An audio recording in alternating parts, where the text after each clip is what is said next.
ഇന്നലെ തിരൂരിൽ UDYF UDSF നടത്തിയ റാലിയെ അഭിസംബോധനം ചെയ്ത് സംസാരിക്കുമ്പോഴാണ് PK ഫിറോസ് CPM-നെതിരെ രൂക്ഷമായ ഭാഷയിൽ വിമർശിച്ചത്. ഞാൻ ആദ്യമായി അഭിനന്ദിക്കുകയാണ്, അഭിവാദ്യം ചെയ്യുകയാണ്. ഒരു കാര്യം ഉറപ്പാണ്, ജൂൺ 4-ാം തീയതി പൊന്നാനിയിൽ വിജയക്കൊടി പാറിക്കുക ഐക്യ ജനാധിപത്യ മുന്നണിയായിരിക്കും, MP അബ്ദുൾ സമദ് സമദാനി സാഹിബായിരിക്കും എന്ന കാര്യത്തിൽ യാതൊരു സംശയവുമില്ല. ഈ വരാൻ പോകുന്ന ലോക്സഭാ തെരഞ്ഞെടുപ്പിൽ നമുക്ക് 2 ലക്ഷ്യമാണുള്ളത്. ഒന്ന്, BJPക്ക് കേരളത്തിൽ ഒരു അക്കൗണ്ട് തുറക്കുക എന്ന സ്വപ്നം അവസാനിപ്പിക്കുക എന്നതാണ് നമ്മുടെ ലക്ഷ്യം. രണ്ടാമത്തെ നമ്മുടെ ലക്ഷ്യം, കഴിഞ്ഞ ലോക്സഭാ തെരഞ്ഞെടുപ്പിൽ 20-ൽ 19 സീറ്റും ഐക്യ ജനാധിപത്യ മുന്നണി ജയിച്ചപ്പോ ഒരു സീറ്റ് നമുക്ക് നഷ്ടമായി. അത് CPM ആണ് ജയിച്ചത്, ഇടതുപക്ഷ മുന്നണിയാണ് ജയിച്ചത്. ഇത്തവണ CPM-ന്റെ ആ അക്കൗണ്ട് കൂടി പൂട്ടിക്കുക എന്നതാണ് നമ്മുടെ രണ്ടാമത്തെ ലക്ഷ്യം. ഒറ്റ കാര്യത്തിൽ മാത്രമേ സംശയമുള്ളൂ, അടുത്ത ലോക്സഭാ തെരഞ്ഞെടുപ്പിൽ ഈനാംപേച്ച് ചിഹ്നത്തിലാണോ മരപ്പട്ടി ചിഹ്നത്തിലാണോ കേരളത്തിലെ CPM മത്സരിക്കേണ്ടി വരിക എന്ന സംശയം മാത്രമാണ് നമ്മുടെ മുമ്പിലുള്ളത്. ഇപ്പൊ നരേന്ദ്രമോദി എന്താ പറയുന്നത്? അവർക്ക് ഈ ലോക്സഭാ തെരഞ്ഞെടുപ്പിൽ പരാജയപ്പെടും എന്ന് ഉറപ്പായി. അതുകൊണ്ട് പച്ച വർഗീയത പറയുന്നു. രാഹുൽ ഗാന്ധി മട്ടൻ കഴിക്കുന്നു, തേജസ്വി യാദവ് മീൻ കഴിക്കുന്നു.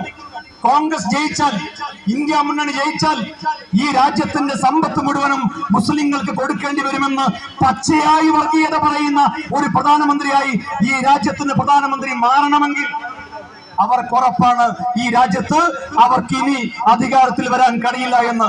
നിങ്ങൾ എന്തൊക്കെ വർഗീയത പറഞ്ഞാലും, നിങ്ങൾ എന്തൊക്കെ വിഭാഗീയത പറഞ്ഞാലും ഈ രാജ്യത്തിന്റെ അധികാര കസേരയിലേക്ക് കടന്നു വരാൻ പോകുന്നത് ഇന്ത്യ മുന്നണിയാണ്. പ്രധാനമന്ത്രി കസേരയിലേക്ക് ശ്രീമാൻ രാഹുൽ ഗാന്ധി നടന്നെടുക്കുക തന്നെ ചെയ്യുമെന്ന കാര്യത്തിൽ ഒരു തർക്കവും വേണ്ട. രാഹുൽ ഗാന്ധി ഇന്ത്യ പ്രധാനമന്ത്രിയാകും. അതിന്റെ കൂടെ എനിക്ക് വ്യക്തിപരമായിട്ടൊരു ആഗ്രഹം കൂടിയുണ്ട്. രാഹുൽ ഗാന്ധി പ്രധാനമന്ത്രിയാകുമ്പോ ആ DK ശിവകുമാർ ഒന്ന് ആഭ്യന്തരമന്ത്രിയായി കാണണമെന്നത് വ്യക്തിപരമായ ഒരു ആഗ്രഹം. കാരണം 100 ദിവസമാണ് ആ മനുഷ്യനെ ജയിലടച്ചത്. BJP-യിലേക്ക് ചേരണം എന്ന് പറഞ്ഞപ്പോ 6000 കോടി തരാം എന്ന് അമിത്ഷാ പറഞ്ഞപ്പോ 6000 കോടിക്ക് എന്റെ ചെരുപ്പ് തരാമെന്ന് പറഞ്ഞ ആളാണ് DK.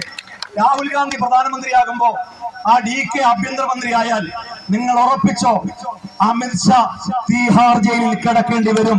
അമിത്ഷാ മാത്രമല്ല, 6066 കോടി രൂപയുടെ ഇലക്ട്രോൺ ബോണ്ട് വഴി മാത്രം അഴിമതി നടത്തിയ നരേന്ദ്രമോദി അടക്കം തീഹാർ ജയിലിൽ കിടക്കേണ്ടി വരുമെന്നുള്ളത് BJP-യുടെ അഴിമതി പരിശോധിക്കുമ്പോൾ നമുക്ക് ബോധ്യമാകും. BJP-ക്കെതിരായി ഇങ്ങനെ ജനവികാരം ഉണ്ടാകുമ്പോ കേരളത്തിലെ CPM എന്താ പറയുന്നത്? CPM രാഹുൽ ഗാന്ധിക്കെതിരെ പറയുന്നത്. രാഹുൽ ഗാന്ധി RSS-നെതിരെ മിണ്ടുന്നില്ല അത്രേ. രാഹുൽ ഗാന്ധി BJP-ക്കെതിരെ പറയുന്നില്ല അത്രേ. രാഹുൽ ഗാന്ധി നരേന്ദ്രമോദിക്കെതിരെ പറയുന്നില്ല അത്രേ. പിന്നെ അവന്റെ വാപ്പയാണോ പറയണത്? രാഹുൽ ഗാന്ധി അല്ലാതെ പിന്നെ ആരാ പറയുന്നത്? രാഹുൽ ഗാന്ധി അല്ല ഈ രാജ്യം മുഴുവനും ഓടി നടന്നത്. ഇന്ത്യയിലെ എല്ലാ സംസ്ഥാനങ്ങളിലും നരേന്ദ്രമോദിക്കെതിരെ ക്യാമ്പയിൻ ചെയ്യുന്നത്, RSS-നെതിരെ ക്യാമ്പയിൻ ചെയ്യുന്നത്. പിണറായി വിജയനെതിരെയാണോ രാഹുൽ ഗാന്ധി രാജ്യവ്യാപകമായി പ്രസംഗിക്കുന്നത്? കന്യാകുമാരിയിൽ നിന്ന് കാശ്മീർ വരെ കാൽനടയായി പോയ നേതാവിന്റെ പേര് രാഹുൽ ഗാന്ധി എന്നല്ലേ? അത് കഴിഞ്ഞ് മണിപ്പൂരിൽ നിന്ന് മുംബൈയിലേക്ക്, ഹത്രാസില്, ഉന്നാവോയിൽ, കത്തുവയിൽ, എത്ര സ്ഥലങ്ങളിലാണ് കർഷക സമരത്തിൽ, ട്രക്ക് ഡ്രൈവർമാരുടെ സമരത്തിൽ ഞങ്ങളുടെ നേതാവ് അഹമ്മദ് സാഹിബ് പാർലമെന്റിലെ സെൻട്രൽ ഹാളിൽ കുഴഞ്ഞു വീണപ്പോ രാം മനോഹർ ലോഹ്യ ആശുപത്രിയിലേക്ക് കൊണ്ടുപോയി. മക്കളവിടെ കൂടിച്ചെന്നു. പിറ്റേന്ന് ബജറ്റായപ്പോ മക്കളെ കാണാൻ പോലും സമ്മതിച്ചില്ല എന്ന വിവരം കേട്ട് ആ തണുത്തുറഞ്ഞ രാത്രിയിൽ നട്ടപ്പാതിരക്ക് രോഗബാധിതയായി കിടക്കുന്ന തന്റെ അമ്മ സോണിയാഗാന്ധിയെ വിളിച്ചുണർത്തിയിട്ട് രാം മനോഹർ ലോഹ്യ ആശുപത്രിയിൽ ചെന്നിട്ട് മക്കളോട് ചോദിച്ചു, എന്ത് വേണം? കാണണമെന്ന് പറഞ്ഞു. രാം മനോഹർ ലോഹ്യ ആശുപത്രിയുടെ ICU-വിന്റെ വാതിൽ തള്ളി തുറന്ന് ഈ മക്കളെ കാണിച്ചു കൊടുക്കണമെന്ന് വിളിച്ചു പറഞ്ഞ നേതാവിന്റെ പേരാണ് രാഹുൽ ഗാന്ധി എന്ന് ഞങ്ങൾ അഭിമാനത്തോടു കൂടി പറയും. എവിടെയൊക്കെയാണോ എത്തേണ്ടത് അവിടെയെല്ലാം രാഹുൽ ഗാന്ധി എത്തിയിട്ടുണ്ട്.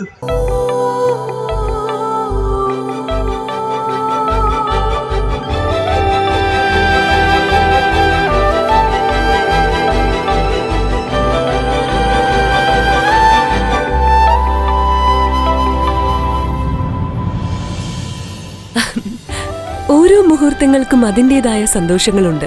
അതിൽ ചിലത് ഒരിക്കലും മറക്കാൻ പറ്റാത്തതും. Azad gold and diamonds, Thazhepalam, Tirur.